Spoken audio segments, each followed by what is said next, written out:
the single most important thing to me in the stock market for anyone is to know what you own.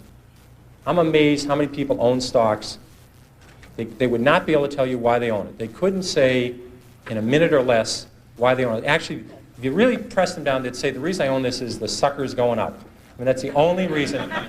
That's the only reason they own it.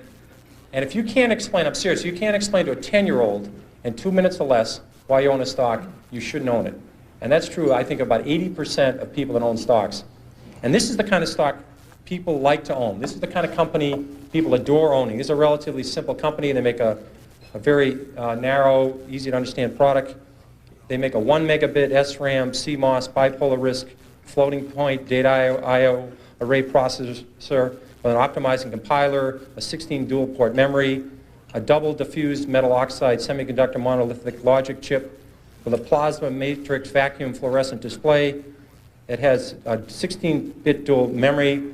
It has a Unix operating system, 4 Whetstone megaflop polysilicon emitter, a high bandwidth, that's very important, 6 gigahertz, double metallization communication protocol, an asynchronous backward compatibility, peripheral bus architecture, 4-wave interleave memory, a token ring interchange backplane, and it does it in 15 nanoseconds of capability. Now, if you own a piece of crap like that, you will never make money. Never. Somebody will come along with more Whetstones or less Whetstones or a bigger megaflop or a smaller megaflop. You won't have the foggiest idea what's happened. And people buy this junk all the time.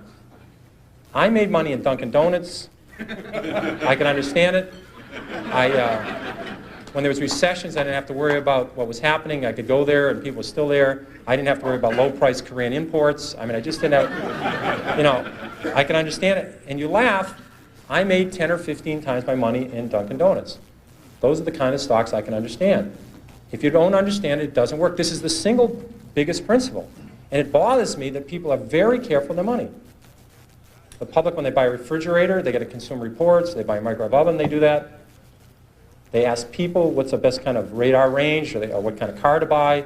They do research on apartments. When they go on a trip to Wyoming, they get the Mobile Travel Guide, or California. When they go to Europe, they get the Michelin Travel Guide. People will hear a tip on a bus on some stock, and they'll put half their life savings in it before sunset, and they wonder why they lose money in the stock market. And when they lose money, they blame it on the institutions and program trading. That is garbage. They didn't do any research. They bought a piece of junk. They didn't look at the balance sheet, and that's what you get for it. And that's what we were being driven to, and it's self-fulfilling. The public does terrible investing, and they say they don't have a chance. It's because that's the way they're acting. I'm trying to convince people there is a method. There are reasons for stocks that go up. Coca-Cola, this is very magic. It's a very magic number. Easy to remember.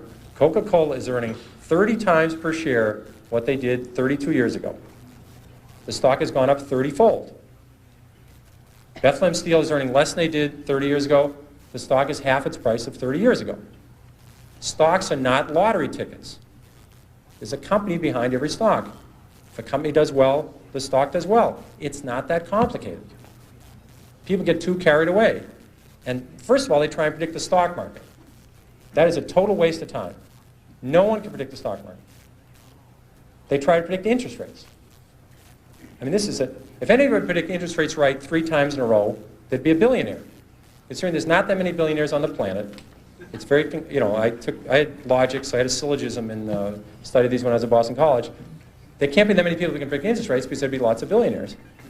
And no one can predict the economy. I had a lot of people in this room were around in 1981 and 82 when we had a 20% prime rate with double-digit inflation, double-digit unemployment. I don't remember anybody telling me in 1981 about it. I didn't read, I studied all this stuff. I don't remember anybody telling me we're going to have the worst recession since the Depression. So what I'm trying to tell you, it'd be very useful to know what the stock market's going to do. It'd be terrific to know that the Dow Jones average a year from now would be X, that we're going to have a full-scale recession, or interest rates are going to be 12%. That's useful stuff. You never know it, though. You just don't get to learn it. So I've always said, if you spend 14 minutes a year on economics, you've wasted 12 minutes. And I really believe that.